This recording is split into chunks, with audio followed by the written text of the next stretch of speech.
And this conflict in Iran brings back memories of WHIO Radio's historic moments. The station played a key role in the early days of the Iranian Hostage Crisis, which started in late 1979. News Center 7's John Bedell talked with one of the anchors about his front row seat to history. Rick Bernard is a former WHIO radio anchor and assistant news director. He reported alongside some of the legendary names from WHIO's storied past. Don Wayne, Jim Baldridge, Cheryl McHenry, in radio, Winston Hayner, who was the news director. Yes, Lou M. Rick was WHIO Radio's assistant news director in 1979 when the Iranian Hostage Crisis started.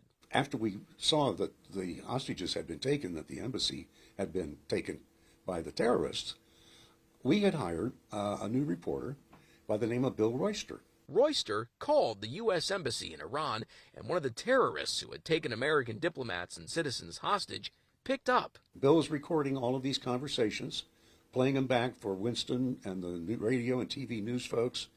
And then, of course, pretty quickly, Winston notified the State Department. At that point, Bernard says the State Department had not yet made contact with the embassy. It was just WHIO Radio in Dayton, Ohio. So we had 2 or 3 folks from the State Department that were in our newsroom for about 3 days. Royster kept the lines open as agents from the State Department took over the production studio at WHIO to handle negotiations during the early days of the standoff. The headline of the hour. Never anchored to the desk, Channel 7's Don Wayne flew to West Germany in 1981 and waited on a cold tarmac for 52 hostages to arrive from Iran after 444 days in captivity. Among them, Daytonian Steve Lauterbach. This week's conflict in Iran has Bernard recalling the start of the hostage crisis there in a professional moment he'll never forget. What an experience. We actually opened a door. Bill opened a door for to start talking with the State Department. An incredible story. News Center 7's John Bedell joins us live. It's amazing how Dayton and the Miami Valley over the years has always had some sort of connection with major stories that create and change history. John, today you found out about this story when Rick called you about the current conflict in Iran.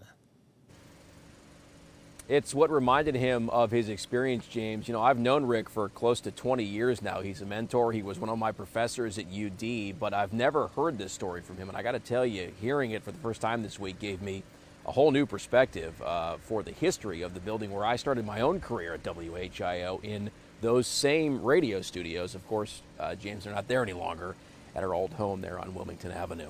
You know, we always say if the walls could talk over at 1414 Wilmington, it would be amazing what they were able to say. But hey, he talked on behalf of those walls and a great history lesson.